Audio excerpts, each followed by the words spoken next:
Hello दोस्तों, आपका बहुत बहुत स्वागत है हमारे इस यूट्यूब चैनल पर। इस वीडियो में हम डिस्कस करने वाले हैं जो इनसाइट आईएएस जो वेबसाइट है। इनसाइट आईएएस वेबसाइट के बारे में आप लोग सब जानते होंगे, बहुत ही अच्छी वेबसाइट है। तो वो क्या करती है कि हर साल प्रीलिम से पहले वो एक स्पेशल मैगजीन निकालती है जो कि टॉपिक वाइज पिछले साल में जितने भी कवर्स हुए हैं टॉपिक आज तक, यानी कि जून 2022 से लेके अब तक। फिलहाल इस मैगजीन में फरवरी 2023 तक है। इसके आगे का जो मटेरियल है वो उसके वेबसाइट पे फिर से अपलोड हो जाएगी जल्दी से। तो फिलहाल जून 2022 से लेकर 2023 तक आर्ट एंड कल्चर के अंतर्गत जितने भी इम्पोर्टेंट टॉपिक्स करंट अफेयर्स में रहे हैं उसको इस मैगजीन में कवर किया गया है। तो चलिए इस वीडियो की शुरुआत करते हैं। पहला यहाँ पर आपको टॉपिक दिख रहा है, केशव टेम्पल एट सोमनाथपुर। तो सोमनाथपुर एक जगह है, वहाँ के केशव टेम्पल के बारे में यहाँ पर न्यूज़ में आई थी, इसलिए इसके ऊपर यहाँ पर बात हो रही है। पहला यहाँ पर क्या पॉइंट है, the 13th century Keshav temple. तो ये क्या है, एक 13वीं सदी का एक केशव टेम्पल है ये, ठीक है। Also called poetry in stone, got a makeover ahead of the visit of the UNESCO team to inspect the Hoysal monument nominated for inscription as a World Heritage Site। ये न्यूज़ में क्यों है? ये news में इसलिए है क्योंकि हम इस साइट को वर्ल्ड हेरिटेज साइट की लिस्ट में डालना चाहते हैं।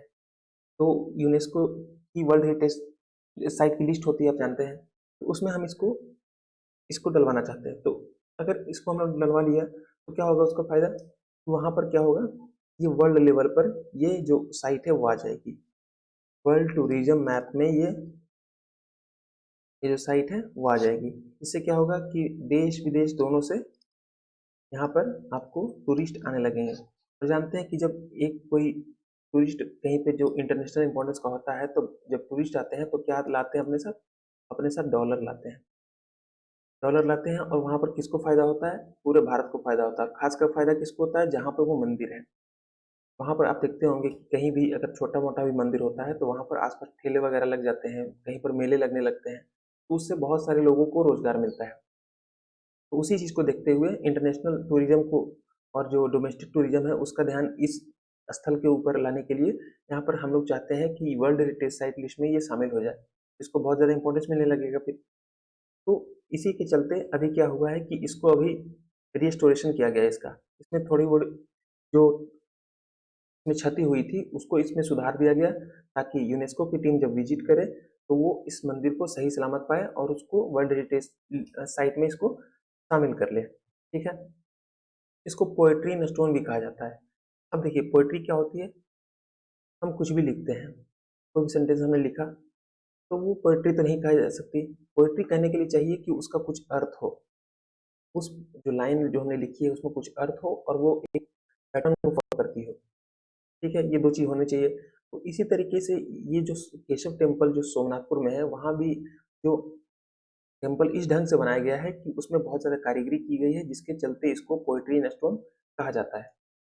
दूसरा यहाँ पर जो पॉइंट है, the Chennakeshava temple is a Vaishnav Hindu temple on the banks of river Kaveri at Somnathpur, Karnataka, India. अब देखिए जो सोमनाथपुर जगह है ये कहाँ पे है? ये आपको कर्नाटक स्टेट में पड़ता है, इंडिया के, ठीक है। और ये जो चेन्ना केशव टेम्पल है, ये केशव टेम्पल इसको शॉर्ट में बोला गया है, इसका पूरा नाम जो है वो चेन्ना केशव टेम्पल है। ये क्या है? एक वैष्णव हिंदू टेम्पल है। वैष्णव हिंदू टेम्पल का मतलब यहाँ पर भगवान विष्णु के भक्तों या फिर कृष्ण के भक्तों की यहाँ पर पूजा की जाती है, ठीक है। ये कहाँ पर स्थित है? सोमनाथपुर कर्नाटक में स्थित है, जहाँ पर यहाँ से इस मंदिर के पास से एक नदी जो कावेरी नदी है वो पास होती है।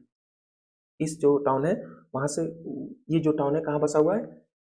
कावेरी नदी के तट पर बसा हुआ है। नेक्स्ट चलते हैं। The temple was consecrated in 1258 CE by Somanatha Danda Nayaka, general of the Hoysala king Narasimha तृतीय। अब देखिए ये जो प्लेस है वो किस पीरियड को बिलोंग करती है?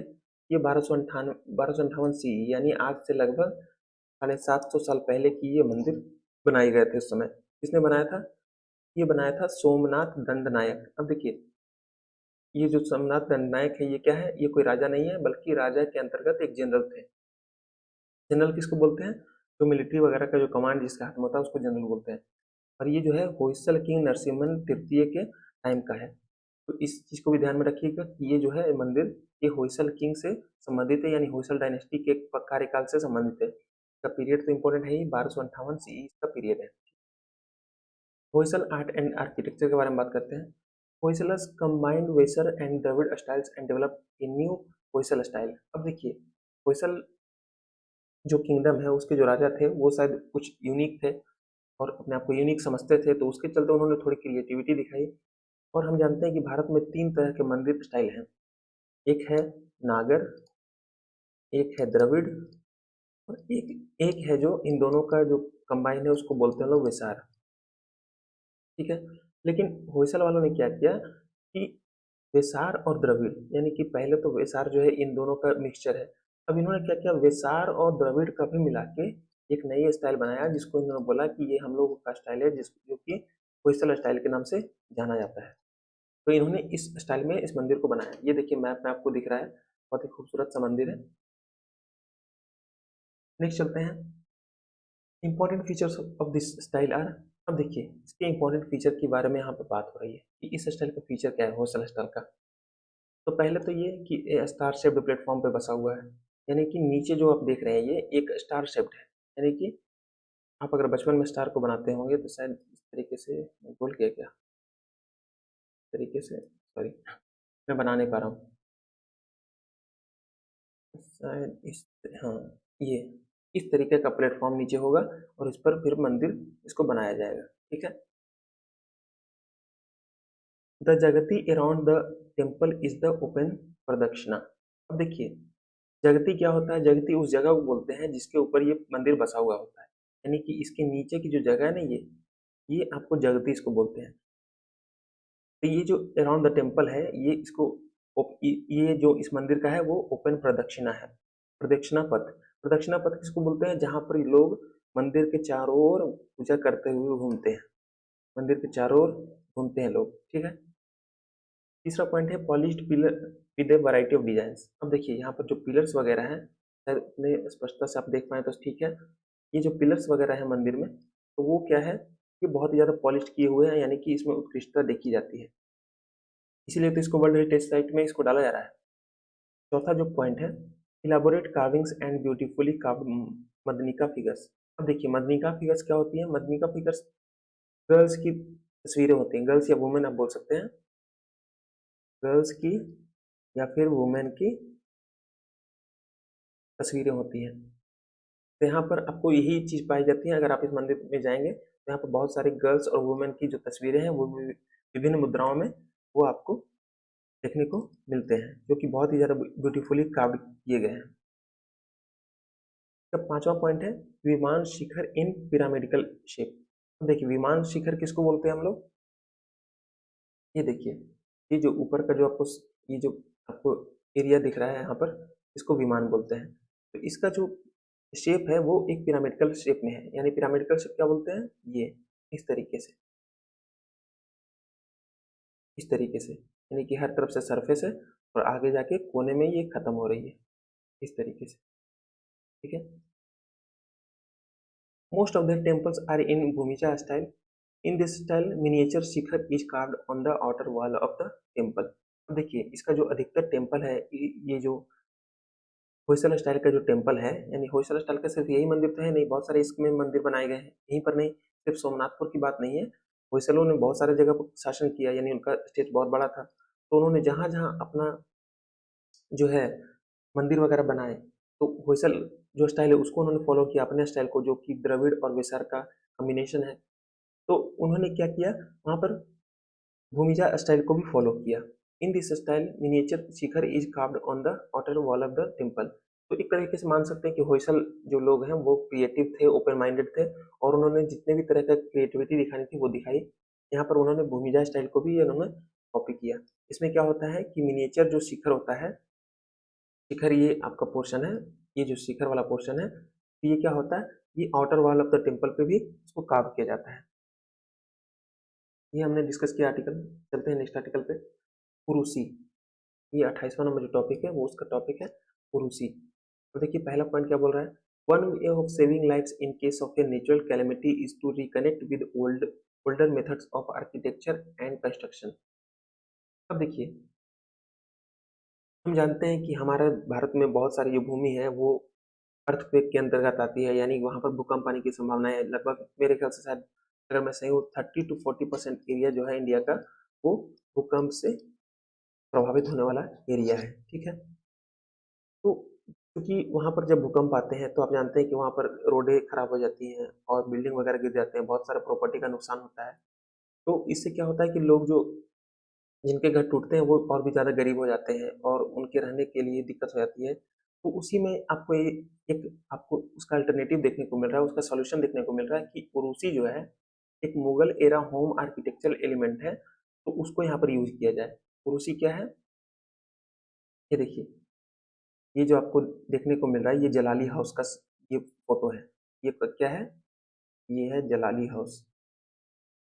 ये कहाँ पड़ता है, ये पड़ता है आपका श्रीनगर, जम्मू कश्मीर। अब श्रीनगर जो एरिया है वो भूकंप वाला एरिया है। ठीक है, तो वहाँ पर पहले भी जब भूकंप आते थे तो लोगों ने एक तरीका निकाला और इन्होंने उरूसी नाम की जो एक आर्किटेक्चरल स्टाइल है उसको फॉलो किया। ये देखिए, ये जो बना हुआ है ना घर, ये उरूसी स्टाइल में बना हुआ है। दूसरा पॉइंट क्या है, उरूसी और wooden shutters used as partition walls within homes instead of concrete walls. देखिए, इसमें क्या किया जाता है, हम लोग जानते हैं कि जब हम लोग घर बनाते हैं, जब कोई घर बनाते हैं तो उसमें पिलर्स रखते हैं और दीवारें रहती हैं। तो इसमें क्या किया जाता है कि जो दीवारें हम लोग सीमेंट की बनाते हैं ना, तो इस सीमेंट की दीवारें ना होकर के हम लोग वुडन शटर्स बनाते हैं, यानी कि लकड़ी का कुछ बनाते हैं। उन दीवारों को न बनाकर लकड़ी के इस्तेमाल करके हम एक चीज़ बनाते हैं जिससे कि दीवार का भी काम हो जाए और अगर अगर भूकंप आए तो उससे भी हमारी कम से कम नुकसान हो और ये घर सुरक्षित रह सके। तो उसके लिए लकड़ी का इस्तेमाल यहाँ पर किया जाता है, वुडन शटर्स का इस्तेमाल यहाँ पर किया जाता है। नेक्स्ट यहाँ पर जो पॉइंट है वो ये है, urusi work includes octagonal and decagonal ornamental pillars too. अब देखिए, जैसे मैंने बोला इसमें दीवार होते हैं और पिलर्स होते हैं, तो इसमें क्या होता है उरूसी वर्क में, ये जो उरूसी क्या है, उरूसी आर्किटेक्चरल स्टाइल है, मुगल एरा का है। ये देखिए यहाँ पे मुगल एरा का आपको दिख रहा है स्क्रीन पे, मुगल एरा का ये आर्किटेक्चरल स्टाइल है। और यहाँ पर क्या होता है कि इसमें जो पिलर्स रहते हैं, घर में पिलर्स हो गए ही, तो घर में जो पिलर्स हैं तो उनको क्या किया जाता है, ऑक्टागोनल और डेकागोनल ऑर्नामेंटल ऑर्नामेंटल पिलर्स में उसको बनाया जाता है, यानी कि 8 कोर वाले या फिर 10 कोर वाले उसको पिलर में बनाया जाता है। Jalali house is a landmark in Srinagar that has this architectural element. तो मैंने आपको जैसे कि बताया, ये जो पिक्चर है वो जलाली हाउस की है और ये जो है वो इसी स्टाइल में बनाया गया है। नेक्स्ट चलते हैं। अब देखिए,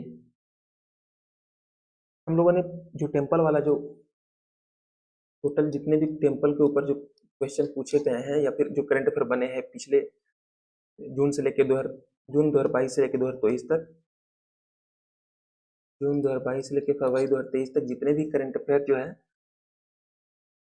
वो बने हैं टेम्पल पे, वो हम लोग डिस्कस कर दिया। अब इस जो आगे हम लोग पढ़ने वाले हैं वो है डांस, म्यूजिक, पेंटिंग, आर्ट्स। इस पे हम लोग आगे पढ़ने वाले हैं। तो पहला जो टॉपिक है वो क्या है, लावनी के ऊपर। लावनी, लावनी आप जानते हैं कि मराठी मराठी एक डांस स्टाइल है। इसमें क्या होता है कि the word Lavani comes from Lavanya और ब्यूटी। इसका जो मतलब हो गया, लावण्य से ये आता है शब्द और इसका मतलब होता है सुंदरता। आप जानते हैं कि इसमें औरतें परफॉर्म करती हैं। ठीक है,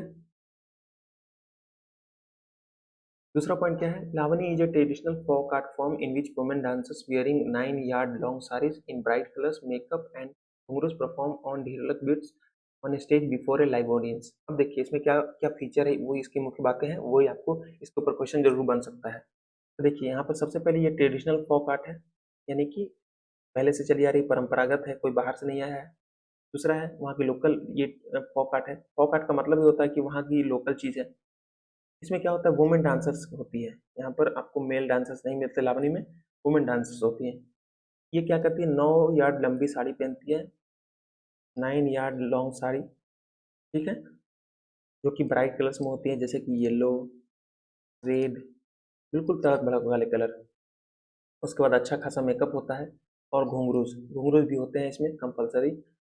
इसमें क्या किया जाता है ये ढोलक बीट्स पे परफॉर्म करते हैं, यानी ढोलक बजता रहता है और उस पे ये परफॉर्म करते हैं, ठीक। और ये जो परफॉर्मेंस होती है वो एक लाइव स्टेज ऑडियंस के सामने होती है, यानी कि आप बोल सकते हैं एक परफॉर्मेंस वो देते हैं जिसमें वो मेकअप लगा के आती हैं, घुंघरू पहन के आते हैं और एक लंबी साड़ी पहन के आते हैं, जिसमें वो इस लावनी डांस को परफॉर्म करती है। नेक्स्ट जो पॉइंट है, as an indigenous art form Lavani has a history going back several centuries and it attained particular popularity in the Peshwa era in the 18th century. अब देखिए, ये इंडिजिनस है, ये कोई ब्रिटिश नहीं लाया इसको, कोई बाहर से नहीं आया ये चीज़, ये हमारे भारत की देन है। और ये जो लावनी है इसकी हिस्ट्री जो है बहुत ज़्यादा सेवरल सेंचुरीज पहले की है, यानी कि इसको मान सकते हैं कि 500-600 साल या उससे भी पहले की ये लावनी डांस है उस समय से चली आ रही है। लेकिन इसका जो पार्टिकुलरली जो पॉपुलैरिटी बढ़ा वो कब बढ़ा? पेशवा काल में। पेशवा काल कब है? 18वीं सेंचुरी में। पेशवा काल 18वीं सेंचुरी में इसमें पीक पे था, तो उस समय ये जो लावनी डांस है ये बहुत ही ज़्यादा पॉपुलर हुआ, लावनी डांस।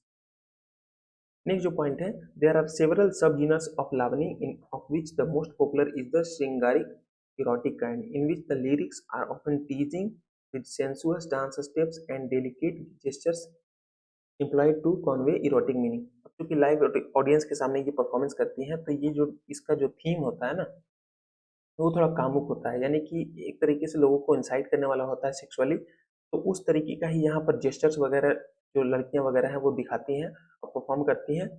उनके हैंड मूवमेंट्स इस तरीके होते हैं, उनकी जो फेस की जो रीडिंग होती है वो इस तरीके की होती है कि जो लोग हैं वो उनको सेक्सुअली या फिर इरोटिकली उनको इंसाइट किया जा सके। और इसके बहुत सारे सब जीनस भी पाए जाते हैं, यानी कि लावनी के भी कई सारे प्रकार होते हैं, यहाँ पर उनकी चर्चा नहीं की गई है, लेकिन ये आप जान जाइए कि लावनी के भी बहुत सारे प्रकार होते हैं, जिसमें जो श्रृंगारिक जो है वो सबसे ज़्यादा मोस्ट पॉपुलर काइंड है, ठीक है। सबसे जब लावनी का जो सबसे ज़्यादा पॉपुलर जो है वो श्रृंगारिक है, यही है जो इरोटिक भी है, यानी कि जो सेंसुअस वगैरह जो मैंने आपको बातें बताई वो श्रृंगारिक वाले जो सब टाइप है उसी में पाया जाता है। नेक्स्ट चलते हैं मोहिनी अट्टम। बहुत ही ज़्यादा हम लोग बचपन से नाम सुनते आ रहे हैं मोहिनी अट्टम, भरतनाट्यम, कुचिपुड़ी, ये सब हम लोग को पढ़ाया जाता रहा है। तो चलिए ये भी न्यूज़ में है। दूसरा जो है ये मोहिनी अट्टम। अब देखिए यहाँ पर मोहिनी अट्टम, यहाँ पर कनक रेले क्या है? कनक रेले इस लेडी का नाम है, ये देखिए। अब इसका कॉन्टेक्स्ट क्या है? Classical dance legend Kanak Rele and the Mohiniyattam exponent passed away. अब देखिए ये क्या है? कनक रेले जो है ये क्लासिकल डांस लीजेंड। लीजेंड किसको बोला जाता है? जो कि बहुत ही ज़्यादा किसी फील्ड में आगे हो, जैसे कि सचिन तेंदुलकर को बोलते हैं लोग, एम एस धोनी को बोलते हैं लोग लीजेंड। लीजेंड में मोदी को भी लोग बोलते हैं लीजेंड। और इसी तरीके से आप और भी जैसे कि इलॉन मस्क, इन सारे लोगों को लीजेंड बोला जाता है क्योंकि उन्होंने अपनी फील्ड में बहुत ही ज़्यादा आगे सक्सेस पाई और बहुत ही ज़्यादा सक्सेसफुल है। तो इसी तरीके से क्लासिकल डांस लीजेंड है, इनको कलक रेले को माना जाता है। और इन्होंने अभी क्या किया कि अभी ये गुजर गई, यानी कि इनकी मृत्यु हो गई। इनके बारे में थोड़ी जानकारी दी गई है कि कनक रेले का जन्म हुआ था 1937 में और इनकी मृत्यु 2023 में हो गई। और ये क्या है? Was an Indian dancer, choreographer and academician best known as the exponent of Mohiniyattam. अब देखिए ये इतनी ज़्यादा मतलब अपने फील्ड में महारत हासिल था इनको, इनको एक्सपोनेंट ऑफ मोहिनी अट्टम भी बोला जाता है। अब देखिए ये क्या क्या थी? ये डांसर थी, ये कोरियोग्राफर थी और ये एकेडमिशियन थी, ठीक है। अब देखिए द संगीत नाटक एकेडमी रिकॉग्नाइजेज 8 क्लासिकल डांस इन इंडिया। अब देखिए यहाँ पर क्लासिकल डांस लिखा हुआ है तो इससे हमें पता चलना चाहिए क्लासिकल डांस पहले होता क्या है। तो क्लासिकल डांस उन डांसों को कहता है जिसको कि बहुत ही ज़्यादा पुराने समय से चला आ रहा है और इनका ओरिजिन जो है वो शास्त्रों वगैरह में मिलता है। और उनके ऊपर आप बोल सकते हैं कि धार्मिक कुछ जुड़ाव भी हैं, धार्मिक पृष्ठभूमि से ये जो डांस वगैरह हैं वो निकल के आते हैं, जिसमें महाभारत की कहानियाँ, रामायण की कहानियाँ वगैरह बताई जाती हैं। इनका इतिहास बहुत ज़्यादा पुराना है। इन सारों चीज़ों को क्लासिकल डांस बोला जाता है। आप अगर चाहें तो इसकी डिफिनेशन भी एक बार आप गूगल करके देख सकते हैं कि क्लासिकल डांस का डिफिनेशन क्या है। जैसे कि क्लासिकल लैंग्वेज होते हैं, क्लासिकल डांस होते हैं, तो उसको आपकी डिफिनेशन आपको थोड़ी सी जानकारी ले लेंगे तो अच्छा रहेगा। तो देखिए संगीत नाटक अकेडमी रिकॉग्नाइजेज 8 क्लासिकल डांस इन इंडिया। अब देखिए जो संगीत नाटक अकेडमी है वो क्या करता है? 8 क्लासिकल डांस को रिकॉग्नाइज करता है। 8 क्लासिकल डांस, ठीक है। कौन कौन से? भरतनाट्यम पहला, कथक, कुचिपुड़ी, ओडिसी, कथकली, क्षत्रिय, मणिपुरी एंड मोहिनीअट्टम। ये नाम आपको बहुत ही ज़्यादा आपको इम्पोर्टेंट है, इसलिए आपको इन नाम को बहुत ही ज़्यादा अच्छे से याद कर लेना चाहिए। देखिए भरतनाट्यम आप जानते हैं बहुत ही ज़्यादा फेमस है, तो इसके बारे में हमें कोई कन्फ्यूजन नहीं है। कन्फ्यूजन नहीं है उसका पहले देख लेते हैं। मोहिनीअट्टम ये भी हम जानते हैं कि इसमें भी कोई कन्फ्यूजन नहीं है। कथक का नाम आपने सुना है, ये भी कोई कन्फ्यूजन नहीं है। कुचिपुड़ी भी हमने सुना है, ये भी कोई कन्फ्यूजन नहीं है। हो गया भरतनाट्यम, हो गया कथक, हो गया कुचिपुड़ी, हो गया कथकली भी है, इसमें भी हमें कोई कन्फ्यूजन नहीं है कि ये क्लासिकल डांस है या नहीं। अब जो कन्फ्यूजन नहीं है उसमें आ सकता है ओडिसी, सॉरी जिसमें कन्फ्यूजन है ओडिसी, क्षत्रिय और मणिपुरी, ये तीनों, ये आपको याद करने हैं, क्योंकि ये इसमें कोई कन्फ्यूजन नहीं है, ये हर कोई जानता है। इसमें आपको याद करने हैं ओडिसी। हो सकता है कि कल को लावनी इसमें ऑप्शन में डाल दिया जाए कि लावनी भी जो है वो एक क्लासिकल डांस है, तो आपको बिल्कुल जो कन्फ्यूजन वाले जो चीज़ें हैं उसमें आपको बिल्कुल श्योर रहना है कि ओडिसी, क्षत्रिय और मणिपुरी ये तीन ही क्लासिकल डांस है, उसके अलावा कोई भी नाम आता है तो वो क्लासिकल डांस नहीं। अब मोहिनीअट्टम, चूंकि ये मोहिनीअट्टम की एक्सपोनेंट मानी जाती है, तो इसके चलते मोहिनीअट्टम जो शब्द है वो यहाँ पर आ गया, तो इसके बारे में जानते हैं। कि मोहिनीअट्टम का नाम पहले देखें तो इसमें क्या होता है, डांस ऑफ मोहिनी, ये फॉर्म ऑफ लॉर्ड विष्णु। तो देखिए लॉर्ड विष्णु यानी कि जो भगवान विष्णु है, उनका एक फॉर्म था मोहिनी का, यानी उन्होंने एक रूप धरा था मोहिनी का किसी पर्पज से, और उन्होंने डांस किया था इसमें, तो उसी समय से ये मोहिनी अट्टम जो है वो फेमस हो गया।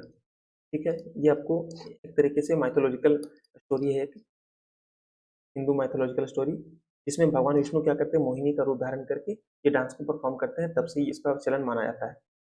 थीम क्या होती है, story of dance of Vishnu in Mohini form, मैंने जैसे आपको बताया कि विष्णु भगवान मोहिनी के रूप में डांस करते हैं। फीचर्स क्या क्या है इसके, ये भी देखिए।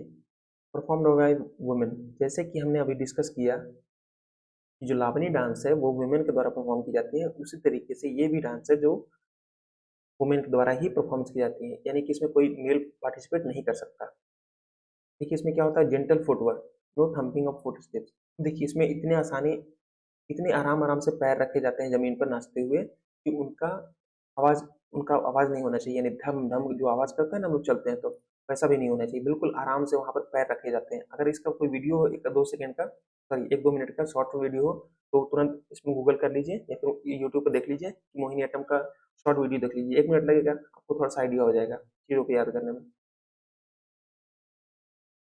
तीसरा है beauty and grace is dominant. इसमें क्या है कि ब्यूटी एंड ग्रेस, देखिए ये जो लेडी आपको दिख रही है ये उम्र में थोड़ी ज़्यादा आपको लग रही होंगी, लेकिन इनका देखिए जो आप इसका जो ब्यूटी देख रहे हैं वो आपको इसमें कोई भी आपको इसमें कंफ्यूजन नहीं होगा कि हाँ ये औरत सुंदर नहीं है, नहीं इसमें ब्यूटी को ध्यान दिया जाता है। और साथ ही साथ ग्रेस, ग्रेस देखिए कि ग्रेस का मतलब होता है पॉस्चर वगैरह, टोटल जो स्थिति होती है बॉडी की उसको देख के, यानी कि उनका जो पूरा हाव भाव है वो किस चीज को दर्शा रहा है, तो ग्रेस इसमें पर्सनालिटी में आपको ग्रेस दिख रहा है।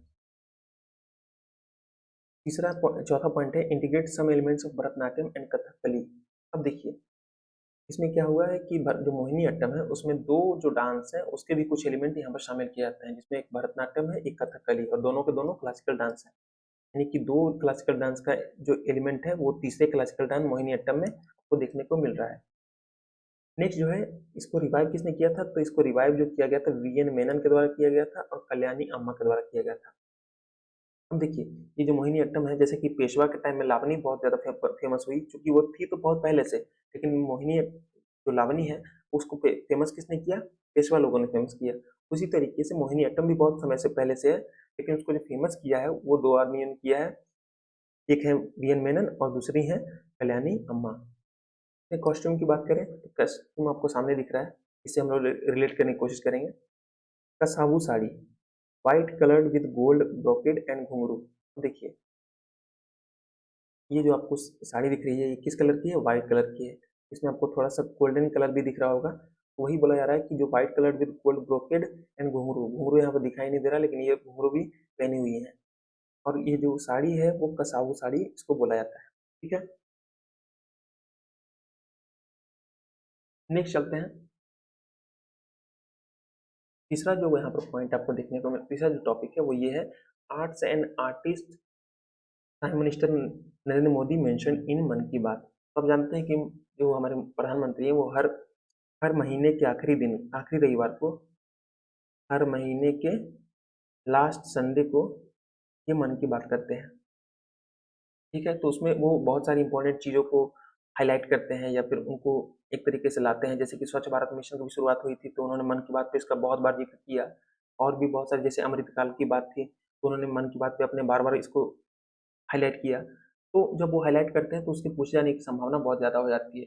यहाँ पर उसी चीज़ को यहाँ पर जो इनसाइट आईएएस है उसने इस चीज़ को कैच किया है, और उसने जो प्रधानमंत्री नाम ले रहे हैं जिन चीज़ों का, उनको यहाँ पर उठा के इस पर करंट अफेयर बनाया है। देखिए, prime minister in Mann Ki Baat spoke of several musical instruments and folk artist who he hoped would continue to inspire everyone at the grassroots towards making performing arts more popular। देखिए, जो प्रधानमंत्री है उन्होंने क्या कहा कि जो बहुत सारे जो परफॉर्मिंग आर्ट्स हैं, जैसे कि फोक आर्टिस्ट जो परफॉर्म करते हैं और उसमें बहुत सारे म्यूजिकल इंस्ट्रूमेंट्स का प्रयोग होता है, तो उसकी उन्होंने बात की और बोला कि ये जो चीज़ें हैं वो हमारे हम सबको इंस्पायर करती है at the grass roots level, यानी कि जो बिल्कुल आम आदमी है उनको ये चीज़ें जो है वो छूती हैं। जैसे कि आपने भी सुना होगा कि आपने के आसपास अगर कोई क्लासिकल, सॉरी जो क्लासिकल नहीं, जो लोकल फोक आर्ट जैसे कि लावनी, लावनी अगर कहीं पे होती है तो बहुत सारी ऑडियंस वहाँ पे देखने जाते हैं। ठीक है, उसी तरीके से जो जैसे मोहिनीअट्टम है, अगर ये बहुत ज़्यादा मुझे लगता है सोफिस्टिकेटेड लोग देखते होंगे, लेकिन जो लावनी है वो बिल्कुल आम लोगों की चीज़ है। तो चूंकि आम लोगों की चीज़ है तो इसमें बहुत सारे तबला, ढोलक और डांस स्टेप्स और वगैरह बहुत सारे जो गाने के स्टाइल है वो यहाँ पर फॉलो किए जाते हैं। तो इससे इसी कुछ चीज़ को यहाँ पर हाईलाइट करते हुए मोदी जी ने बोला है कि जो ये सारी चीज़ें हैं वो हमें इंस्पायर करती हैं, और इसमें बहुत सारी मैसेजेस होती हैं, यानी कि सिर्फ गाने की चीज़ नहीं होती, उसमें बहुत सारी मैसेजेस होती हैं जो कि गाने के द्वारा हमें दिखाई जाती हैं। तो क्या क्या चीज़ का यहाँ पर नाम लिया उन्होंने, यहाँ पर एक नाम लिया है उन्होंने सुरसिंगर। ये जो आपको इंस्ट्रूमेंट दिख रहा है वो ये सुरसिंगर है। दिखने में वीणा जैसा लग रहा है लेकिन है ये सुरसिंगर। अब देखिए, स्ट्रिंग म्यूजिकल इंस्ट्रूमेंट, यानी कि स्ट्रिंग मतलब क्या होता है, तारों वाला। ये देखिए इसमें तार लगे हुए हैं जैसे कि सरोद में लगे होते हैं। ये बोला गया है similar to the sarod but which is older and produces deeper notes. ये देखिए सरोद से भी पुराना है, सरोद जब से आया है उससे भी पहले इसका खोज हो चुका था, सरोद से भी पहले ये आ चुका था। और इसमें क्या होता है, ये इसमें डीपर नोट्स प्रोड्यूस होते हैं, यानी कि सरोद से भी ज़्यादा जो डीपर गहरे नोट्स हैं वो प्रोड्यूस होते हैं। ये मेड ऑफ वुड है, देखिए आपको पिक्चर में भी दिख रहा है, ये लकड़ी से बना हुआ है। And has a gourd attach to a hollow wooden handle with a metal fingerboard. ये देखिए इसकी बात हो रही है। The strings usually 4 in number made of brass और bronze are plucked with a metal pick. ये जो तारें होती है वो 4 तारें होती हैं गिटार के जैसे। गिटार में पता नहीं कितनी तारें होती हैं, लेकिन यहाँ पर गिटार में जैसे तारें होती हैं वैसे ही यहाँ पर भी तारें आपको दिखती हैं। और ये क्या है, किससे बनी होती है, ब्रास या ब्रोंज यानी पीतल या कांसे से बनी होती है। ये प्रोमोनेंट्स जो है ये जयदीप मुखर्जी है, यानी कि इसको बजाने वाले जो मुख्य आदमी हैं जो फेमस है वो जयदीप मुखर्जी है। नेक्स्ट चलते हैं, मंदोलिन। ये भी देखिए गिटार जैसा ही एक चीज है, मंदोलिन। स्ट्रिंग इंस्ट्रूमेंट, स्ट्रिंग का मतलब जैसे मैंने आपको बताया तारों वाला। ठीक है, string instrument usually with 8 strings that are plucked with a pick. अब देखिए इसमें अभी हम लोगों ने जो डिस्कस किया था उसमें 4 जो थी वो स्ट्रिंग्स थी, लेकिन इसमें है क्या है, 8 है। 3 4 5 6 7 8, इतने से छोटे से एरिया में 8 स्ट्रिंग्स पाई जाती हैं। इसके जो पॉपुलर जो आदमी, सॉरी जो आर्टिस्ट के नाम है वो है उपा उपालप्पू नागमणि और साजद हुसैन। ये दो नाम आपको यहाँ पर मोदी जी ने नाम लिए हैं उनके। इतनी डिटेल में जाने की जरूरत नहीं है, लेकिन हाँ ये सारी चीज आपको थोड़ी सी पता होनी चाहिए कि इंस्ट्रूमेंट के बारे में थोड़ा पता होना चाहिए। ठीक है, नेक्स्ट जो यहाँ पर आपको देखने को मिल रहा है डांस। अब डांस की बात हो रही है, अभी तक तो हमने इंस्ट्रूमेंट की बात की थी, अब डांस की बात हो रही है। करकट्टम एक डांस का नाम उन्होंने नाम लिया, करकट्टम डांस। ये तो मैंने भी पहली बार सुना है। करकट्टम डांस क्या है, कि ancient folk dance of Tamil Nadu in which performance in colourful saris dance with a pot, जिसको ककरम करकम बोलते हैं, on their head to invoke Mariamman the goddess of the rain. ये देखिए तमिलनाडु का एक फोक डांस है, जैसे कि लावनी जो है महाराष्ट्र की फोक डांस है। उसी तरीके से जो करकट्टम है वो तमिलनाडु की परफॉर्मेंस वाली ये डांस है, और ये फोक डांस है, यानी कि आम लोगों में ये प्रचलित है, नाटक वगैरह में यहाँ पर इसको परफॉर्म किया जाता है। ठीक है, इसमें क्या होता है कि जो परफॉर्मेंस है वो कलरफुल साड़ी पहनती है। देखिए आपको ये पिक्चर में दिख रहा होगा, थोड़ा सा रेडिश दिख रहा है, लेकिन ये कलरफुल है। और इसमें क्या किया जाता है कि वो अपने सर पे एक घड़ा रखती हैं, ये देखिए, जिसको करकम बोलते हैं। हम लोग तो घड़ा बोलते हैं, लेकिन तमिलनाडु में इस चीज़ को करकम बोलते हैं। और ये अपने सर पे रखती हैं, और ये इस ऐसा, और ऐसा करते हुए ये डांस करती हैं, यानी सर पे घड़ा रख के डांस करती हैं। और डांस करके क्या ये करना चाहती हैं, ये जो मरियमन है, मरियमन क्या है, गॉडेस ऑफ द रेन, वर्षा की देवी। तो ये वर्षा की देवी को यहाँ पर खुश करने की कोशिश करती हैं। इनका जो की प्रोमोनेंस है वो है वी दुर्गा देवी। ठीक है,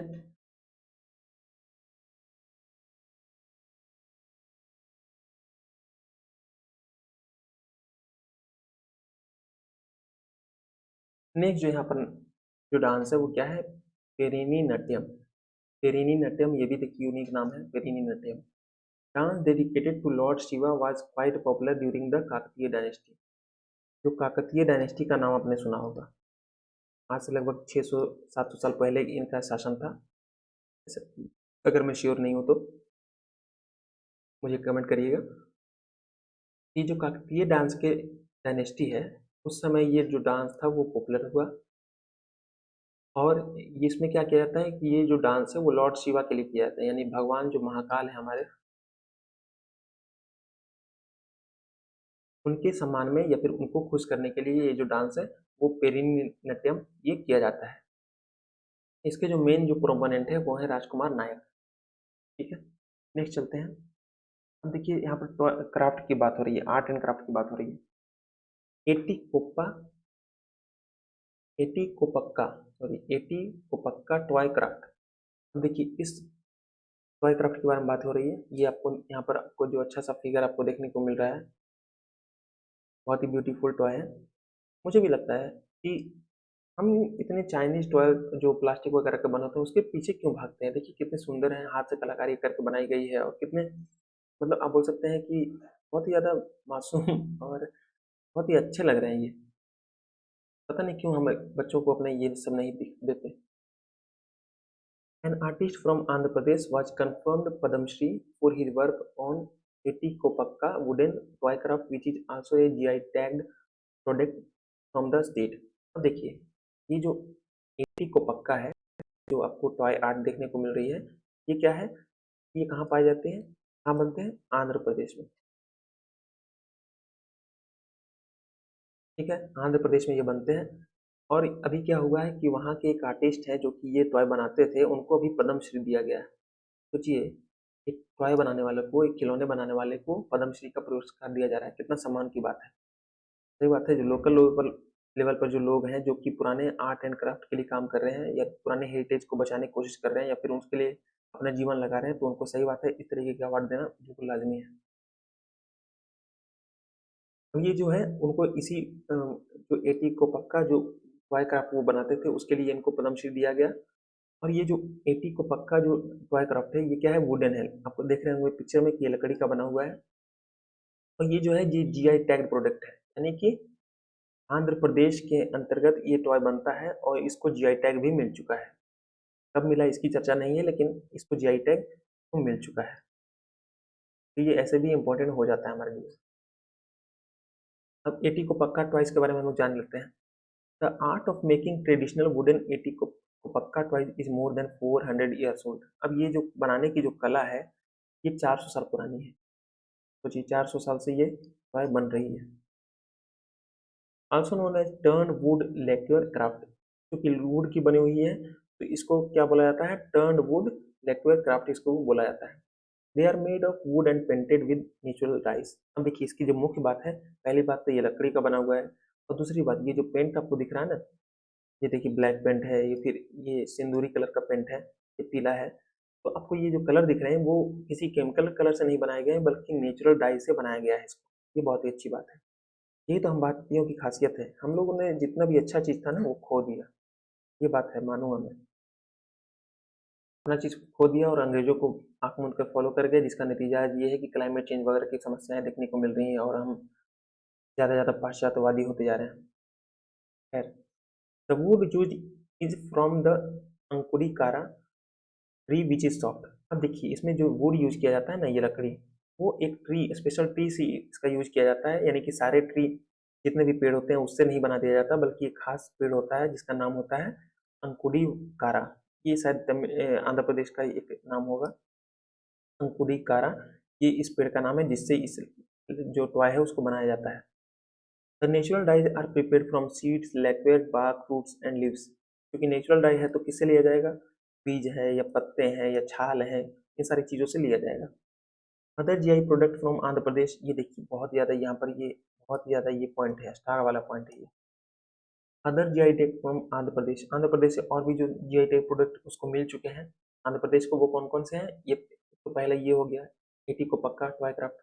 दूसरा यहाँ पर कोंडापल्ली टॉयज, ये भी टॉय का नाम है, यानी कि दो टॉय के ही नाम पर जीआई टैग मिल चुका है, कोंडापल्ली और एटी को पक्का। तिरुपति लड्डू है, वो बिल्ली वीना है, श्रीकलहस्ती कलमकारी है, उपादा जमदनी साड़ी है और शैडो पुपेट्स है। ये जो सारे नाम हैं वो आपको बिल्कुल याद रखने चाहिए, क्योंकि जीआई टैग के ऊपर क्वेश्चन हो सकता है, पूछ लिया जाए। बहुत ही ज़्यादा संभावना है, बहुत ही ज़्यादा इंपॉर्टेंट क्वेश्चन होते हैं जीआई टैग के। अब देखिए टॉयज इन इंडिया पे आगे क्या बोला, और भी करंट अफेयर में थे न्यूज़, तो उसको हम लोग डिस्कस करते हैं। Toys in India, as per government data, toy import in the country has come down by 70%. The toy industry is primarily an unorganized industry in India. अब देखिए एक चीज तो मैं मानूंगा कि ये जो पीएम है ना, ये जो बोलते हैं लोग उनको लगता है फॉलो करते हैं। स्वच्छ भारत अभियान के बारे में जान लीजिए कि उनके बोलने के पहले हमारे जो देश में स्वच्छता की बात थी वो कैसी थी। डिजिटल इंडिया की बात कर लीजिए, उनसे पहले हमारे यहाँ डिजिटल पेमेंट होते थे या नहीं होते थे। लेकिन अब जैसे कि टॉय इम्पोर्ट है, हम जानते थे कि हमारे घरों में चाइनीज इम्पोर्ट के जो टॉयज थे वो कितने थे। लेकिन अभी क्या हुआ है कि इन्होंने चूंकि देशी का या फिर लोकल फॉर वोकल का बात किया है, तो उसके चलते क्या हुआ, टॉय इम्पोर्ट जो है इंडिया में 70% से गिर गया। यानी कि अगर पहले $100 के अगर टॉय मंगाए जाते थे, तो अब मात्र $30 के टॉय मंगाए जा रहे हैं। ये होता है इम्पैक्ट। सिर्फ एक आदमी के बोलने से देखो कितना इम्पैक्ट पड़ा। The toy industry is primarily an unorganised industry in India. अब देखिए इस सेंटेंस का क्या मतलब हुआ कि जो टॉय इंडस्ट्री इन इंडिया में वो अनऑर्गेनाइज इंडस्ट्री है, यानी कि इसका कोई प्रॉपर ऑर्गेनाइजेशन नहीं है। जैसे कि ऑर्गेनाइजेशन की बात करें तो जैसे कि आप मजदूर यूनियन की बात करते हैं, जो कि बहुत सारे कर्मचारी वगैरह बनाते हैं, इसकी बात कर रहे हैं? जी नहीं, मजदूर यूनियन की बात नहीं हो रही। लेकिन हाँ, मजदूर यूनियन उसका एक कंपोनेंट है। जैसे कि ऑर्गेनाइज उसके बोलते हैं जिसमें आप बोल सकते हैं एक उसका रजिस्टर्ड वो बिजनेस हो, रजिस्टर्ड हो, उसका जीएसटीएन नंबर हो, वो सरकार से रजिस्टर्ड हो, उसके ऑफिस में रजिस्टर्ड हो, उसका जीएसटीएन नंबर हो, और वो टैक्स भरता हो, एम्प्लॉय की संख्या सरकार के पास हो, और वो जो बेनिफिट्स ऑर्गेनाइज सेक्टर के जो वर्कर्स हैं उनको मिलता हो, जैसे कि इंश्योरेंस वगैरह मिलता हो उनको, जो लीव है वो प्रॉपर लीव मिलते हो, उनके वर्किंग आवर्स निश्चित हो, ये सारे जो है वो ऑर्गेनाइज सेक्टर के वो फीचर्स हैं। लेकिन ये जो टॉय इंडस्ट्री है वो अनऑर्गेनाइज है, यानी कि बहुत ही कम लोग इसको लोकल लेवल पर बनाते हैं, और इसके चलते क्या है, ये इसका कोई बिजनेस नहीं होता और इनकी ब्रांडिंग नहीं हो पाती, तो इसके चलते ये पिछड़ जाते हैं। अब जो गवर्नमेंट ने इनिशिएटिव क्या किया है, PM's call on rebranding the Indian toy story. जैसे मैंने आपको बताया, ये मोदी जी ने इसको अपने मन की बात वगैरह में बहुत बार बार हाईलाइट किया था कि हमें वोकल फॉर लोकल होना है, और हमें जो लोकल जो टॉय है उसको बढ़ावा देना है। इसको मैंने बहुत बार सुना है, बहुत बार सुना उन्होंने ये बोला, और इसके चलते ये इम्पैक्ट हुआ है कि आज 70% से ज़्यादा डाउन हो गया। बहुत अच्छी बात। दूसरा है Wikathon 2021 was organized by the Ministry of Education to conceptualize toys games based on Indian civilization। अब देखिए टॉयकेथॉन का यहाँ पर ऑर्गेनाइजेशन किया गया था, यानी कि टॉयकेथॉन चलाया गया था। जैसे आप मैराथन का नाम सुनते हो, वैसे ही टॉयकेथॉन यहाँ पर उसको चलाया गया था। किसके द्वारा? मिनिस्ट्री ऑफ एजुकेशन के द्वारा। जो हमारे शिक्षा मंत्री है, शिक्षा मंत्रालय, उसने इसको चलाया था। तो ये चीज़ भी ध्यान रखने वाली बात है कि इसको किसी दूसरे विभाग ने चलाया है, मिनिस्ट्री ऑफ एजुकेशन। अब ये जो टॉय है, टॉय किसी एंगल से लगता है कि ये मिनिस्ट्री ऑफ एजुकेशन चला सकती है? नहीं ना। तो ये तो लगता है मिनिस्ट्री ऑफ कल्चर चलाती होगी, लेकिन इसको मिनिस्ट्री ऑफ एजुकेशन ने चलाया है टॉयकॉथन 2021। और क्यों चलाया है? क्योंकि इस तरीके से टॉय और गेम्स बनाए जाए इंडिया में जो कि इंडियन सिविलाइजेशन को दिखाते हो, जिससे क्या होगा कि पढ़ने में आसानी होगी, अब चूंकि बच्चे हैं तो वो टॉय से खेलेंगे ही, तो उनको इस तरीके के टॉय दिए जाएं जो कि इंडिया के कल्चर और हेरिटेज पर बनाए गए हैं। जैसे कि एग्जाम्पल दो, आपने हम्पी देखा होगा, हम्पी का जो इमेज है देखा होगा कम से कम, अगर कहीं नहीं होंगे तो। उसमें एक रथ है, ठीक है। तो उस रथ को अगर टॉय का शक्ल दे दिया जाए तो आपको नहीं लगता कि वो बच्चे खरीदेंगे? तो उसमें मोटर लगा दिया जाए तो, या फिर उसको रिमोट कंट्रोल कर दिया जाए तो, इस तरीके के जो जो आइडिया है वो यहाँ पर करने की कोशिश की जा रही है, ताकि जो बच्चे हैं उनको इन चीज़ों से, आप एक बोल सकते हैं, इंट्रोडक्शन हो जाए। और जब वो चीज़ें पढ़ेंगे अपने स्कूल बुक में तो उससे ज़्यादा रिलेट करेंगे और उसको जानने की कोशिश करेंगे। तीसरा जो पॉइंट है, national action plan for Indian toy story to boost local manufacturing.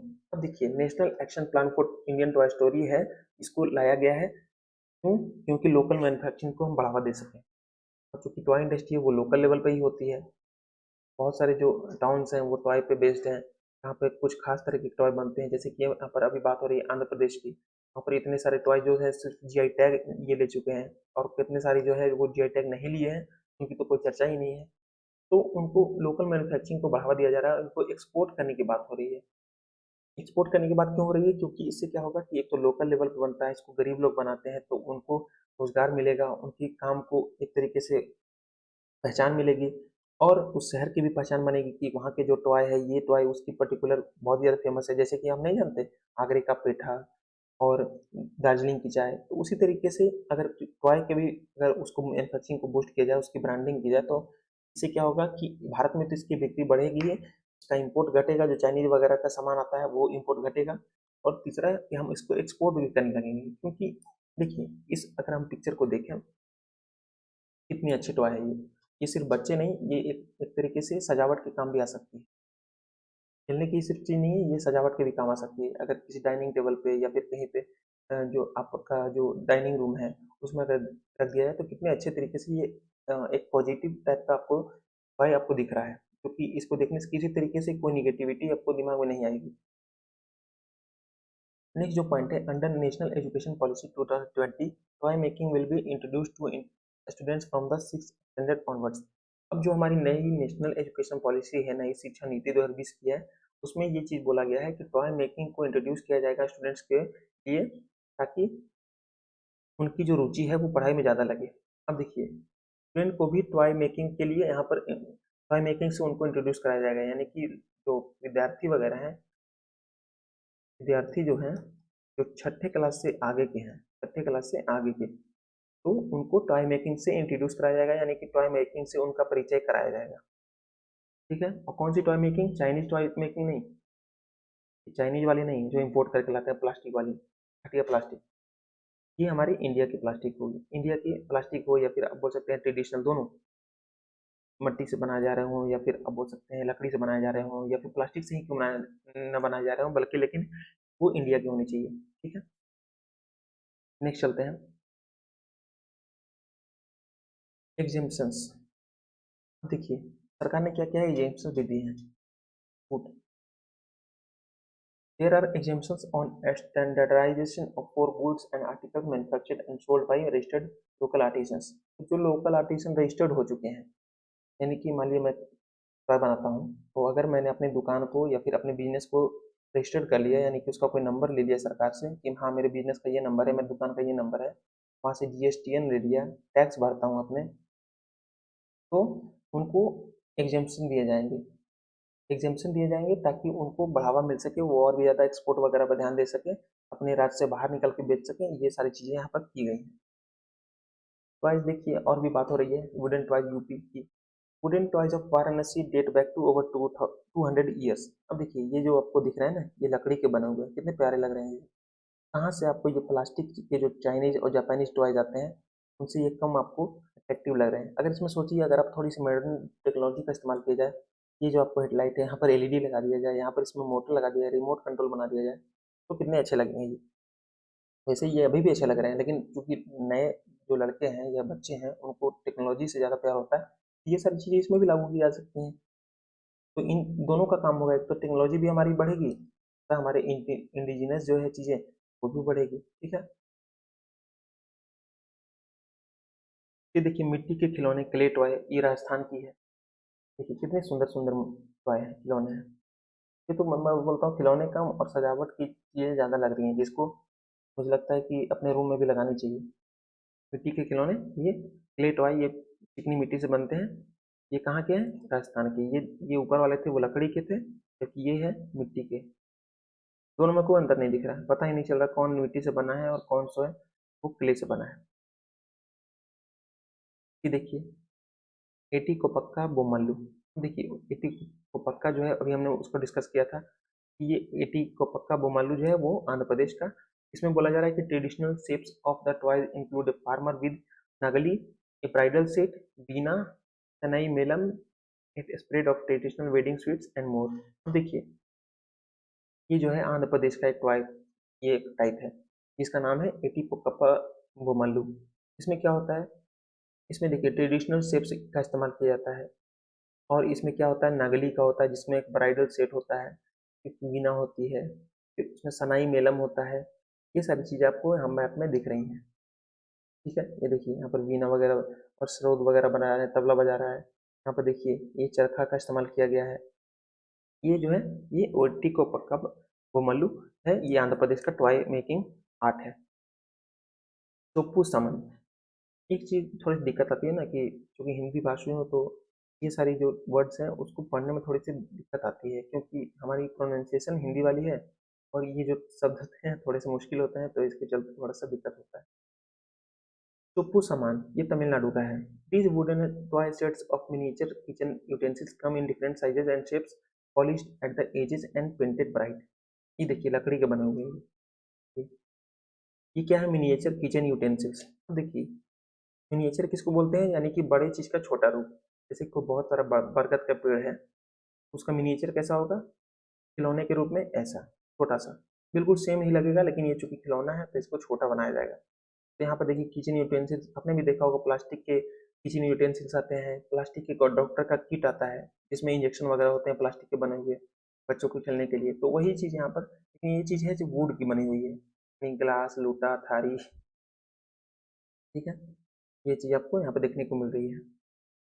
इसको चोप्पू समन बोला जाता है, जो कि तमिलनाडु का है। ये नाम आपको याद रखना चाहिए। चोप्पू समन कहाँ का है? तमिलनाडु। कहाँ का है ये जरूर याद रखिएगा। नेक्स्ट चलते हैं। चन्नापटना टॉयज। ये देखिए चन्नापटना टॉयज है, वो कर्नाटका का है। ये आपको मैं बार बार आपको बता रहा हूँ, ये जो नाम है ना, चन्नापटना टॉयज, और ये कहाँ का है, ये बहुत ज़्यादा इंपॉर्टेंट है। मैच मैच में आ सकते हैं। एक तरफ आपको स्टेट के नाम दिए दिए जाए और दूसरी तरफ आपको ऐसे आ सकते हैं, एक तरफ टॉयज दे दिए जाए और एक तरफ दे दिए जाए स्टेट्स, और ये पूछा जाए इनमें से कौन से सही से मैच है या फिर कौन गलत मैच है, ये पूछा जा सकता है। तो इसके लिए मैं बोल रहा हूँ कि ये दोनों चीज़ें आपको बिल्कुल ध्यान में रखनी है कि कौन सी जो स्टेट में कौन सी टॉय फेमस है या कहाँ से आती है। Channapatna toys are made from natural products like wood and natural vegetable dyes. ये भी देखिए लकड़ी का बना हुआ है, और इसमें क्या किया जाता है? नेचुरल डाई का प्रयोग किया जाता है। हम चाइनीज वगैरह नहीं है, ब्रिटिशर्स वगैरह नहीं है जो कि केमिकल्स का इस्तेमाल करते थे। इन लोगों ने हमें सिखा दिया। उनकी भी जानकारी होनी चाहिए, लेकिन प्रकृति को देखते हुए ही। प्रकृति है तो हम बचे हैं। चनकाना, घुघू एंड हंडवाई, पंजाब। अब देखिए ये जो चनकाना, घुघू और हंडवाई जो है, ये भी पंजाब का। अब देख सकते हैं ये सलवार आपको दिख रहा है, ये पंजाबी स्टाइल है। ये पगड़ी वगैरह आपको दिख रही है, पंजाबी है। ये देखिए ये लेडी है, ये भी पंजाबी है। तो ये है जो पंजाब का टॉय मेकिंग आर्ट है, चनकाना, घुघू और हंडवाई। मैंने आपको फिर से बता रहा हूँ, आपको बार बार इस चीज़ को पॉइंट दे रहा हूँ कि ये बहुत ज़्यादा इंपॉर्टेंट हो सकता है। आपको टॉय एक तरफ लिखने हैं, नोट्स बना लीजिए, और एक तरफ आपको स्टेट के नाम आपको लिखने हैं। ठीक है, मैच में आ सकता है। सुमंग लीला, ये छठा जो टॉपिक है वो है सुमंग लीला के ऊपर। ये क्या है Sumang Lila? Sumang Lila is a traditional form of theatre where the roles of women are played by men called Nupi Nuti Shabis. अब देखिए ये थिएटर का फॉर्म है, ट्रेडिशनल फॉर्म, नाटक। यानी कि लोकल लेवल पर आप भी जानते होंगे, नौटंकी जिसको बोलते हैं, नौटंकी किया जाता है कहीं पे। कोई मेला लगता है तो वहाँ पर नौटंकी की व्यवस्था की जाती है। रात में जो है वहाँ पर क्या किया जाता है, जो आर्टिस्ट वगैरह हैं, जो गांव के ही लोग होते हैं, वो कई सारे ड्रेसअप में आते हैं और किसी कहानी पे अपनी नौटंकी करते हैं। तो हम यूपी बिहार वाले हैं तो इस चीज़ को जानते हैं। अगर आप दूसरे स्टेट के हैं तो आपके यहाँ भी कुछ इस तरह की चीज़ें जरूर होती होंगी। तो उसी तरीके का एक प्रकार है जो यहाँ पर सुमंग लीला है। ठीक है, सुमंग लीला क्या है? ट्रेडिशनल फॉर्म ऑफ थिएटर है। यहाँ पर क्या होता है, roles of women are played by men. आपने कपिल शर्मा शो देखा है ना, लेकिन उसकी यहाँ पर तुलना नहीं की जा सकती। कपिल शर्मा शो अपनी जगह है और उसकी तुलना या फिर इसकी तुलना कपिल शर्मा शो से नहीं की जा सकती। ये जो सुमंग लीला है, ये चूंकि एक ट्रेडिशनल फॉर्म ऑफ थिएटर है और ये तो कमर्शियल चीज़ है, तो इसकी तुलना इससे तो नहीं की जा सकती। सुमंग लीला है क्या है? Traditional form theatre where the roles of women are played by men. तो जैसे कि कपिल शर्मा शो में लड़कियों का जो रोल है वो लड़कों द्वारा प्ले किया जाता है, उसी तरीके से ये सुमंग लीला है, उसमें भी यही चीज़ की जाती है। इसको नोपी चौबीस बोल लेते हैं, यानी कि जो लोग इसको परफॉर्म करते हैं, लड़के जो लड़कियों का रूप धारण करते हैं, तो उसको नोपी छब्बीस बोला जाता है।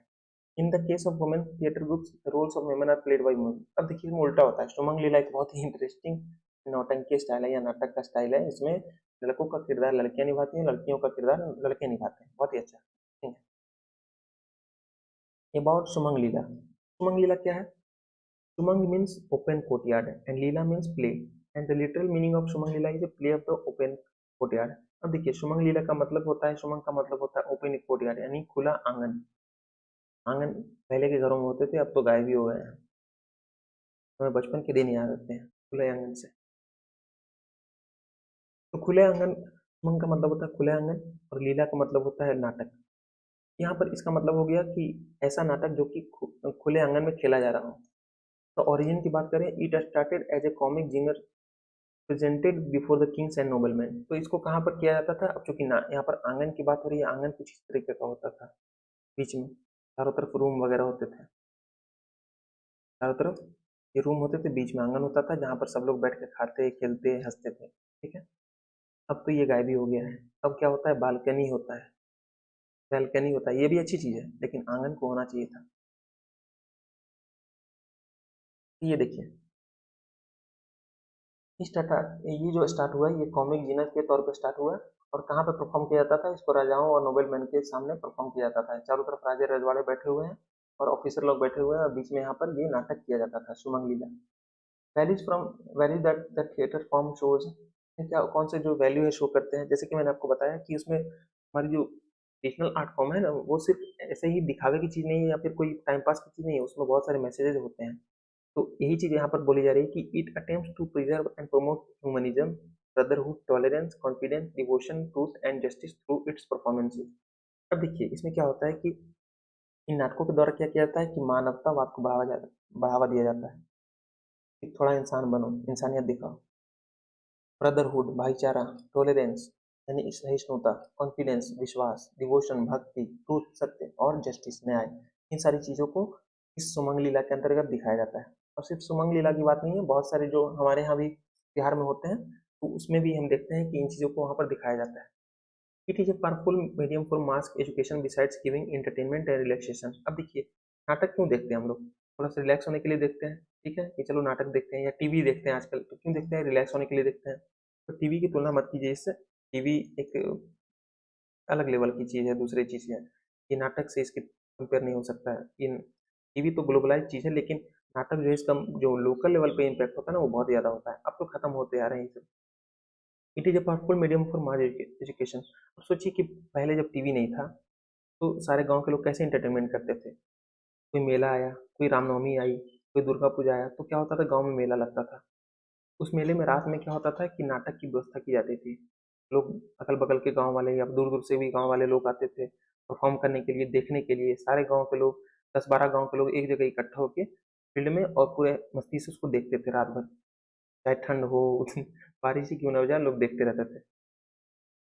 It has been trying to focus on the issues of moral values, unity and integrity. तो वही बात बोली जा रही है कि इससे बहुत सारी शिक्षाएं इससे देखने को मिलती हैं। नेक्स्ट है Dhokra metal craft. Dhokra metal craft आपको यहाँ पर आपको पिक्चर में दिख रहा है, बहुत ही सुंदर सा है। देखिए कितना मतलब कारीगरी इसमें दिखाई गई है। अगर हाथ से बनाने के बारे में सोचे इसमें, तब आपको पता चलेगा इसका महत्व, अगर हाथ से इसको बनाना पड़ जाए तो। Lal Bazar is becoming hub for the famous Dhokra metal metal craft. अब जो ये लाल बाजार है, एक एरिया का नाम दिया गया है लाल बाजार, पता नहीं कहाँ का है। यहाँ पर ये बोला जा रहा है कि ये जो लाल बाजार है, वहाँ ये हब बनता जा रहा है इस चीज़ का, ढोकरा मेटल क्राफ्ट का। यानी ये मेटल से बना हुआ है, लकड़ी से नहीं है, ये मेटल से बना हुआ है। 2 places are famous in West Bengal for Dokra work, Chikna in Banpura और दरियापुर इन वर्धमान। 2 जगह है, एक बनपुरा जो जगह है वेस्ट बंगाल में, वहाँ पर एक बिकना जगह है, और वर्धमान जो है जिला का नाम है बंगाल में, वहाँ पर एक दरियापुर जगह है। तो ये दोनों जो जगह है, ये दोनों जो है इस चीज़ के लिए फेमस हो रहे हैं, इसके हब बन रहे हैं। अब इसके बारे में बात करें डोकरा के बारे में। Dokra is an ancient tradition, its documented history is about 5000 years old. ये जो है ये 5000 साल पुराना जो डोकरा है।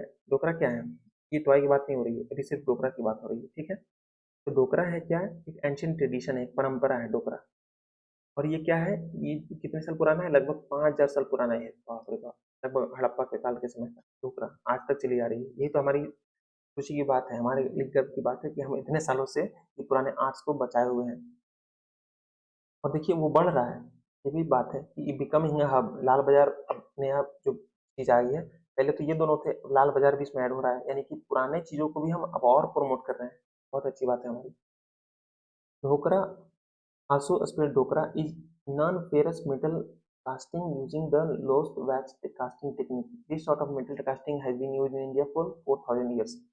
इसमें क्या है कि नॉन फेरस है, यानी कि इसमें लोहे का इस्तेमाल नहीं किया जाता, या लोहे का या फिर लोहे से संबंधित कोई धातु का इस्तेमाल नहीं किया जाता है। और इसमें क्या किया जाता है, लोस्ट वैक्स कास्टिंग टेक्निक का इस्तेमाल किया जाता है, जो कि 4000 साल से इंडिया में प्रचलित है। लोस्ट वैक्स कास्टिंग टेक्निक्स मुझे जहाँ तक याद है, मुझे लगता है कि जो चोल के जो वो नटराज का जो मंदिर स्टैचू है ना, वो इसी टेक्निक से बनाया जाता है। नटराज का जो है ये चोल समय में चोलकालीन जो मूर्ति है नटराज, वो भी इसी टेक्निक से बनाई जाती है। वो लगभग 4 साल पुरानी है मेरी, स्टिल आज तक जिंदा है। The product of Dokra artisan is in great demand in domestic and foreign market because of its primitive simplicity in handling folk motifs and forceful form. अब ये जो डोकरा आर्टिसंस है ना, ये जो चीज़ें बना रहे हैं, वो बहुत ज़्यादा डिमांड में है। कहाँ पे, घरेलू में भी यानी इंडिया में भी, और फॉरेन मार्केट्स में भी, यानी कि इसका एक्सपोर्ट की बारी आ गई है अब क्यों, क्योंकि ये बिल्कुल सिंपल है। अब देखिए इसके हाव भाव से देखिए, या फिर इसकी जो बनावट है, या फिर इसमें कोई आपको मोबाइल लिए हुए दिख रहा है, नहीं ना। ये बिल्कुल नॉर्मल सी चीज़ें हैं। यहाँ पर देखिए ढोलक बजा रहा है ये आदमी, ये लोग आपस में साथ में है, ये भी कुछ रखा हुआ है अपने साथ। फिर उसमें देखिए इंचेंटिंग फॉक मोटिव्स और फुल फॉर्म, इन सारी चीज़ों के कारण ये बहुत ज़्यादा फेमस हो रहा है। ये हमने डिस्कस किया। नेक्स्ट चलते हैं। Dokra horses elephant peacocks owls religious images and measuring bowls lamp casket it highly appreciated. तो जो डोकरा जो आर्ट हमने अभी भी देखा, तो उसमें बहुत सारी चीज़ें बनाई जाती हैं, जैसे कि आप अपने आदमी का फोटो देखा, यहाँ पर घोड़े का ही बनाया जाता है, हाथी का बनाया जाता है, पीकॉक का बनाया जाता है, ओल का बनाया जाता है, बहुत सारी चीज़ों का यहाँ पर इमेज बनाया जाता है, ठीक है। नेक्स्ट चलते हैं, नेक्स्ट जो टॉपिक है वो है निकोबारी होली। निकोबारी से आपको क्या पता चलता है, निकोबार आइलैंड का नाम आपको दिमाग में आता होगा, निकोबार, ठीक है। Nikobari Hodi craft is the first application for Andaman and Nicobar's GI tag. Nikobari Hodi is a traditional craft canoe made using locally available trees for transporting people and goods for racing purposes. अब देखिए निकोबारी होडी जो है वो एक craft है, और ये जो क्राफ्ट है अभी तो ये न्यूज में क्यों है, क्योंकि जीआई टैग के लिए इसने एप्लीकेशन दिया है। पहला जो है अंडमान एंड निकोबार से, जो हमारी अंडमान निकोबार है आइलैंड, वहां से पहला कोई एप्लीकेशन आया है जीआई टैग के लिए। इसको मिल भी जाएगा मुझे जहाँ तक लगता है। ये देखिए ये क्या है, एक आपको दिख रहा है समुद्र में चलता हुआ नाव। तो ये जो है निकोबारी हैंडक्राफ्ट है, यानी कि इसको जो बनाया गया है वो निकोबार के आर्ट के अनुसार बनाया गया है इसको। और इसमें क्या होता है कि जो लोकली अवेलेबल ट्रीज है उनका इस्तेमाल किया जाता है, यानी कि यहाँ के जो लोकल ट्रीज हैं, यहाँ पर दिख रहा होगा फोटो में आपको, यहाँ के जो लोकल ट्री पाए जाते हैं उससे नाव बनाई जाती है, जिसका इस्तेमाल लोगों और सामानों को यहाँ से वहाँ भेजने के लिए होता है। साथ ही साथ इसका इस्तेमाल जो है वो रेसिंग में भी होता है। बहुत अच्छी बात है। भूता कोला, भूता कोला देखिए आपको यहाँ पर दिख रहा है, Bhuta Kola. The practice has come into the limelight due to the recent Kantara movie. अभी एक बहुत ही अच्छी मूवी रिलीज हुई थी, इसकी रेटिंग लगभग 4.89 ऐसी कुछ थी, यानी 5 में से 4.8 रेटिंग लेना बहुत ही बड़ी बात है। और सबसे बड़ी बात है कि इसको लिखने वाला, अगर मैं सही हूँ, लिखने वाला, निर्देशित करने वाला और हीरो तीनों एक ही है। यानी एक ही आदमी ने तीनों काम किए हैं और इतनी अच्छी रेटिंग की मूवी बना दी। बहुत ही सस्ती मूवी है, मतलब शायद 4-5 करोड़ या 10 करोड़ के लमसम बजट में ही बनी थी, बहुत ही ज़्यादा फेमस हुई थी। व्हाट इज भूतकाल? भूताकोला, भूताकोला, भूतकाल नहीं भूताकोला। ये भूताकोला है क्या? It is an annual ritual performance where local spirits और डाइटीज आर वर्शिप। देखिए इसमें क्या है, हम हमारे भारत में कई सारे जो रीति रिवाज है ना वो बिल्कुल हर साल मनाए जाते हैं। जैसे कि वर पूजा हो गया, जिसमें औरतें लोग वर की पूजा करती है, वर पेड़ की पूजा करती है, अपने पति की लंबी उम्र की कामना करती है। ठीक है, तो उसी तरीके का ये भी एक चीज है, एनुअल रिचुअल परफॉर्मेंस यानी हर साल किया जाता है, जिसमें क्या किया जाता है, जो लोकल स्पिरिट्स हैं, जो जो लोकल आत्माएं हैं और जो देवता हैं, लोकल देवता हैं, उनकी पूजा की जाती है। It is believed that a person performing the ritual has temporarily become a god himself. यहाँ पर यह बोला जा रहा है कि अगर जो भी इस पर्सन जो इस चीज को परफॉर्म करता है ना, वो कुछ समय के लिए खुद भगवान हो जाता है। यानी उसमें ऐसी फीलिंग आती है वो खुद भगवान है, जो भी इस चीज को परफॉर्म करता है। This performer is both feared and respected in the community and believe to give answer to people problem on behalf of God. तो देखिए, क्योंकि जो आदमी परफॉर्म कर रहा है इस चीज को, वो अगर उसको ऐसा लगने लगता है या फिर ऐसा लोगों को महसूस होने लगता है कि इस पे भगवान आ गए हैं, तो क्या करेंगे, वो अपनी समस्याएं बताएंगे और वो उसका आंसर देगा।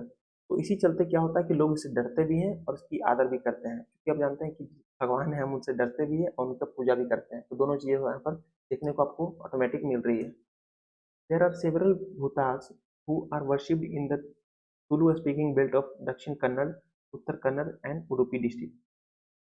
अब देखिए यहाँ पर बहुत सारे जो भूत, यहाँ पर देखिए भूता नहीं है, ये भूत है। अगर हम अपने लैंग्वेज में बात करें तो ये भूत है। यहाँ पर बहुत सारे भूतों की जो है वो पूजा की जाती है। और कहाँ पे पूजा की जाती है? तुलु स्पीकिंग बेल्ट में। तुलु एक लैंग्वेज का नाम है, वहाँ पे इसकी पूजा की जाती है। जहाँ जहाँ पे तुलु लैंग्वेज बोला जाता है, कहाँ कहाँ पे? दक्षिण कन्नड़ में, उत्तर कन्नड़ में और उडुपी डिस्ट्रिक्ट में।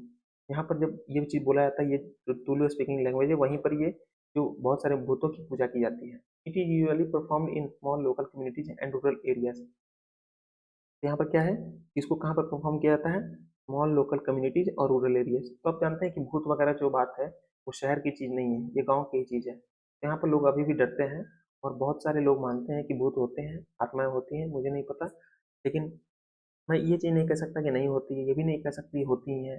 लेकिन मैंने अब तक नहीं देखी, तो शायद अच्छी चीज़ है कि नहीं देखी। तो यहाँ पर जो लोकल कम्युनिटीज हैं वो इसको यहाँ पर मनाया जाता है। शहर में कहाँ से मनाएंगे, शहर में लोगों के पास टाइम कहाँ है। इट हैज इन्फ्लुएंस्ड यक्षगान और थिएटर। अब यहाँ पर क्या है कि ये जो इसमें क्या है कि यक्षगान आपने सुना होगा, ये फोक थिएटर है, यानी कि नाटक की एक शैली है जो कि कर्नाटक में पाई जाती है। यक्षगान आपने इसको हिंदी में रखो तो शायद आपको याद आए, यक्षगान। ठीक है, ये एक नाटक की शैली है, कर्नाटक की नाटक शैली है, कर्नाटक की। ठीक है, तो उसमें इस चीज का प्रभाव देखने को मिलता है। Drums and music give company to the dancing and puja rituals. यहाँ पर क्या है कि ये जब पूजा रिचुअल्स होते हैं, यानी कि ये पूजा की जाती है, तो यहाँ पर ढोलक वगैरह बनाए जाते हैं और जो संगीत है वो बनाया जाता है। तो संगीत और डांस और थिएटर, ये सारी चीज़ों को तो इंडिया से अलग ही नहीं किया जा सकता। इंडिया मतलब संगीत, इंडिया मतलब डांस, इंडिया मतलब नाटक, ये सारी चीज़ें जो है, इंडिया मतलब काव्य, इंडिया मतलब आर्ट, ये सारी चीज़ें हमारी बेसिक, हमारी रग रग में बसी हुई हैं। ये वेस्टर्न वाले हमें क्या सिखाएंगे। 10 नंबर जो टॉपिक है वो ये है, coinage with images of God and goddesses. अब देखिए, क्वाइनेज की बात हो रही है, यानी सिक्के जिस पर देवी और देवताओं की इमेजेस होती हैं। Images of gods and goddesses on Indian coins. तो जिन जिन कॉइन्स पे जिन गॉडेस और गॉड्स का नाम है उसके बारे में या फिर इमेज है उसकी बात हो रही है यहाँ पे। पहला जो है कुषाण। कुषाण का नाम आपने सुना होगा, जिनने शक संवत की शुरुआत की थी, कुषाण, कनिष्क ने। तो एक राजा था कनिष्क, जिसने शक संवत की शुरुआत की थी। ठीक है, 76 AD में, आज से लगभग 1950 साल पहले। According to historians, the Kushans, who hailed from the Central Asian region and ruled till the 3rd century AD, were the first to use the image of God Lakshmi on their coins, along with Hordoksho, Hordoksho, Hordoksho, the Irani goddess of wealth. अब देखिए कैसे हमारी culture यहाँ देखने को मिलती है। देखिए, कुषाण का पीरियड आपको पता है, उन्होंने शासन कब तक किया था? 3rd सेंचुरी एडी तक, यानी कि 299 एडी से पहले तक इन्होंने शासन किया, ठीक है। और ये शासन जो है वो किया, तो ये जो शासन करने वाले लोग थे वो कहाँ से आते थे? इस सेंट्रल एशियन रीजन से आते थे। सेंट्रल एशियन रीजन का मतलब आज का जो है उज्बेकिस्तान है, कजाकिस्तान है, फिर तुर्कमेनिस्तान है, कजाकिस्तान है, ये सारे जो स्थान है ना, वो सेंट्रल एशियन रीजन कहलाता है, ठीक है। 4-5 देश हैं इसमें। तो वहां से ये लोग आए थे, जो कुषाण थे, और उन्होंने भारत के ऊपर शासन किया था, और जो नॉर्थ ईस्टर्न इंडिया है उस पर शासन किया था। तो ये लोग जो थे वो पहले थे भारत में जिन्होंने अपने सिक्कों पर लक्ष्मी माता का फोटो दिखाया, और साथ साथ एक और माता का फोटो दिखाया जो कि आर्डोक्सो है, जो कि ईरानी गॉडेस ऑफ वेल्थ है। यानी जैसे हमारे यहाँ लक्ष्मी माता है भारत में, इसी तरीके से ईरान में भी उस समय की थी कौन सी? आर्डोक्सो माता, ठीक है। तो इनकी इमेज जो है वो इनके कॉइन पे दिखती है, सिक्के के ऊपर दोनों की फोटो जो है वो दिखती है। यहाँ लक्ष्मी जी है और यहाँ पर आर्डोक्सो जी है, ठीक है। ये दोनों माताओं की फोटो यहाँ पर देखने को मिलती है। देखिए, सिर्फ भारत में ही इस चीज़ की कल्पना नहीं है कि कोई धन की देवी है, बल्कि ईरानी के कल्चर में भी ये चीज़ देखने को मिलती है। Gupta rulers, similarly on the coins of the Gupta one can witness, ये मैंने क्या किया यहाँ पे, थोड़ा सा मिटाना पड़ेगा,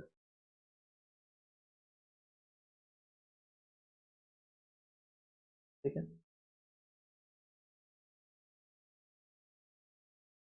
Gupta rulers, similarly on the coins of the Gupta empire one can witness forms of Durga, Lakshmi and Ganga.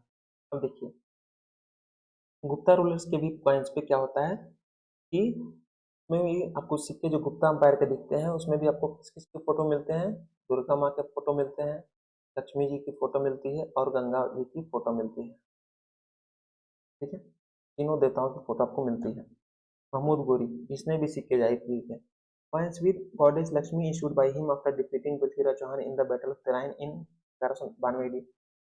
1191 में ये खुद हारा था, 1192 में इसने हरा दिया, और हरा दिया तो उसके बाद इसने शासन करना शुरू कर दिया। तो उसने क्या किया कि गॉडेस लक्ष्मी का भी इसने सिक्के जारी किए। ये एक चीज़ हमको थोड़ी सी अच्छी लग रही है यहाँ पर, कि मुस्लिम होते हुए उसने ये चीज़ किया।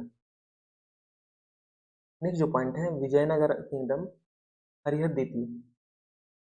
विजयनगर किंगडम, तो हरिहर द्वितीय जो है उसने शासन किया था 1377 से लेके 1404 तक, यानी कि लगभग 27 सालों तक इसने शासन किया। उसमें उसने ऐसे कॉइन्स इशू किए जिसमें ब्रह्मा, सरस्वती, विष्णु, लक्ष्मी और शिव पार्वती के फोटो थे।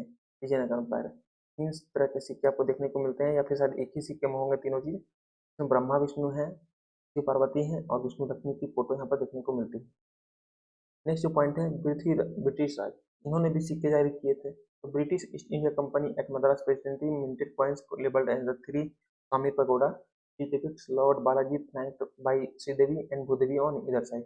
देखिए, ब्रिटिश राज ने भी लोकल, क्योंकि इनको पैठ बनानी थी हमारे देश में, तो इन्होंने क्या किया कि अपने सिक्कों में लॉर्ड बालाजी को दिखाया, भगवान बालाजी, भगवान बालाजी का फोटो दिखाया। तो इसमें एक तरफ कौन थी? एक तरफ थी भूदेवी, और एक तरफ थी श्रीदेवी, ये इनकी सब पत्नियां होंगी, ठीक है। इस समय पकोड़ा इसको बोला जाता है। नेक्स्ट जो पॉइंट है, French and Dutch, French and Dutch ने भी सिक्के जारी किए थे। तो the tradition of minting coins to win the confidence of local people continued when the French and Dutch minted coins showing Vishnu between 1715 and 1774 and goddess Kali in the late 17th century। मैंने आपको जैसे बताया ना, इन लोगों को local लोगों से जुड़ना था, शासन जो करना था। तो पहले क्योंकि शुरू शुरू नए नए थे, तो लोगों से इन्होंने भाईचारा बढ़ाने के लिए क्या किया, अपने जो सिक्के जारी किए उसमें देवी, हिंदू देवी देवताओं की पूजा वाली फोटो इसमें दिखानी शुरू कर दी। तो जैसे ब्रिटिशर्स ने यहाँ पर बालाजी का फोटो दिखाया, उसी तरीके से फ्रेंच और डच ने भी क्या किया, विष्णु भगवान के जो मिंटेड कॉइन्स है उसमें इशू किए, और इसमें गॉडेस काली का भी उन्होंने इशू किया। Numismatics is the study collection of currency, coins, banknotes और money in some other forms like beads, tokens and related objects। तो देखिए, न्यूमिस्मैटिक्स क्या होता है, जिसमें सिक्कों का अध्ययन किया जाता है। और सिक्कों का मतलब सिर्फ सिक्के नहीं, बल्कि उसमें बैंक के नोट भी हो सकते हैं, सिक्के हो सकते हैं, मनी हो सकता है किसी फॉर्म में, जैसे कि beads, token and related objects, यानी कि कॉमर्शियल चीज, इसका यूज किया जाता था जिस समय। जैसे कि अभी आप बोल सकते हैं रुपए, या फिर आप बोल सकते हैं यूपीआई के द्वारा हम लोग पेमेंट करते हैं, तो उसका भी अध्ययन किया जाता है। तो वो न्यूमिस्मेटिक में आएगा।